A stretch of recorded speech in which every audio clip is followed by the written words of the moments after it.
सातवां अध्याय। भोज्य पदार्थ कौन से, कार्तिक के व्रत माही, कौन वस्तु है त्याज, ये नारद जी समझाही। नारद जी बोले, हे राजन, कार्तिक व्रत धारण करने वाले मनुष्यों के नियम संक्षेप में सुनो।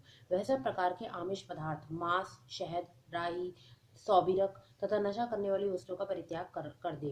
पराया अन्न, परद्रोह, विदेश गमन, बिना तीर्थ के अन्य स्थान में रहना छोड़ देवे तथा देवता, वेद, ब्राह्मण, गुरु, गौ, व्रती, स्त्री, राजा व बड़ों की निंदा त्याग देवे। दाल, तिल तथा खरीदा हुआ पकवान, भाव और शब्द से दूषित वस्तुओं को छोड़ दे। जीवधारी का मांस, चूना, जंभीरी का फल, मसूर और बासी अन्न ना खाए। बकरी, भैंस, गौ के दूध के सिवा अन्य दूध तथा ब्राह्मणों से खरीदा हुआ रस, पृथ्वी से पैदा हुआ नमक, ये सभी छोड़ दे। तांबे के पात्र में रखा हुआ पंचगव्य, पोखरे के जल और अपने आप पकाया हुआ अन्न मांस के तुल्य कहा गया है।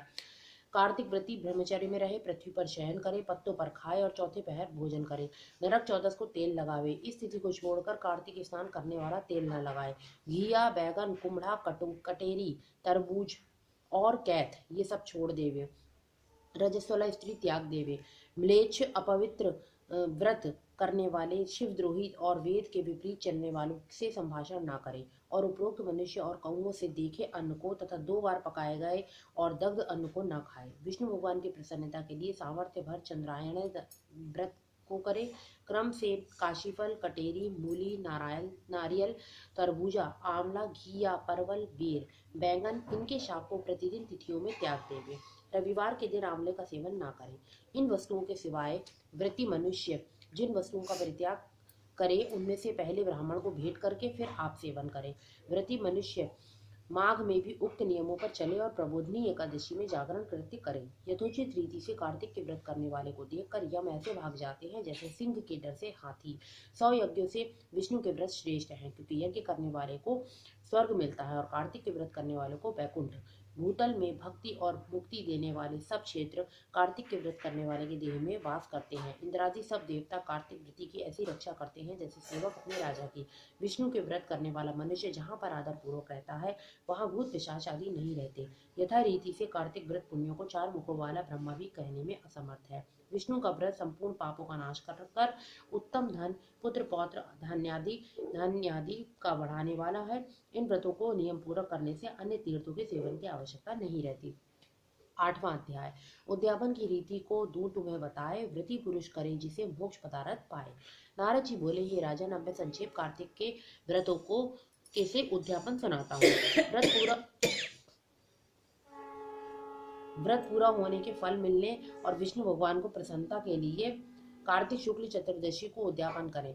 तुलसी के ऊपर 4 द्वारों का मंडप बनाकर तोरण बंदवार बांधकर फूल और चमर से सजावे और चारों द्वारों पर मिट्टी के बने पुण्यशील, सुशील, जय व विजय द्वारपालों का पूजन करें और तुलसी के पास 4 रंगों से सुशोभित सर्वतोभद्र चक्र बनावे, जिनके ऊपर पंचपल्लव और नारियल रखकर एक सुंदर कलश स्थापित करें। फिर वहां शंख, चक्र, गदाधारी, पीताम्बर से युक्त लक्ष्मी सहित विष्णु भगवान की स्थापना करके पूजन करें। व्रती पुरुष मंडल में इंद्रादि को पूजे। द्वादशी को भगवान उठे, त्रयोदशी को देवताओं ने उनके दर्शन किए और चतुर्दशी को पूजन किया। उस दिन शांत रहें और सावधानी से उपवास करें। गुरु की आज्ञा प्राप्त करके भगवान श्री कृष्ण की सुवर्णमय प्रतिमा का पूजन षोडशोपचार से करें और विविध भोग अर्पण करें। प्रातः काल उठकर नित्य नैमित्तिक कर्म करें, पश्चात हवन करें, ब्राह्मणों को भोजन करावे, धन का लोभ छोड़कर यथाशक्ति दक्षिणा देवे। ऐसे इस वैकुंठ चतुर्दशी को उपवास करें, वह वैकुंठ धाम पावे। जो भगवान चक्रपाणी के जागरण में भक्ति पूर्वक आंगन में गायन और नृत्य करते हैं उनको सहस्त्रों गौओं के दान का फल करने का फल मिलता है। जो वासुदेव भगवान के सन्मुख भजन कीर्तन करता हुआ जागरण करता है और उनकी लीलाओं का पाठ कर वैष्णवों के मन को आनंद देता है, वृथा प्रलाप नहीं करता है, उसका पुण्य दिन दिन कोटि तीर्थ के समान होता है। तदनंतर पूर्णमासी के दिन स्त्री सहित 30 अथवा 1 ब्राह्मण को निमंत्रण दे। इसी दिन विष्णु भगवान मत्स्य रूप हुए, अतः उनको प्रसन्न करने के लिए इस तिथि में उन ब्राह्मणों को खीर आदि अन्न का भोजन करावे तथा अतो देवा मंत्रों से तिल और खीर का हवन करे। तत्पश्चात यथाशक्ति दक्षिणा दे और नमस्कार कर, इस जिसके करने से अक्षय फल मिलता है। विधि पूर्वक कपिला गौ का पूजन करे और उपदेश करने वालों गुरु को सपत्नीक प्रस्ताव भूषणों से सुसज्जित कर व्रत समापन करे। प्रार्थना मंत्र। आपकी प्रसन्नता से भगवान भी मेरे ऊपर सदा प्रसन्न रहें और इस व्रत से मेरे 7 जन्म के पाप नष्ट हो जाएं और मेरी संतान स्थिर होए और मेरे मनोरथ सफल होए और मरणोपरांत मुझे विष्णु लोक की प्राप्ति होए।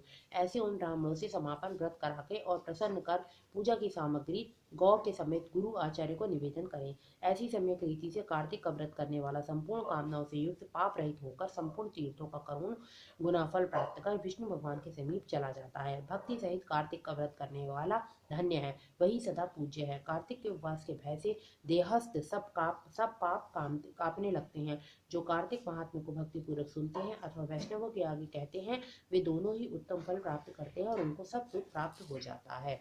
ओम नमो भगवते वासुदेवाय नमः।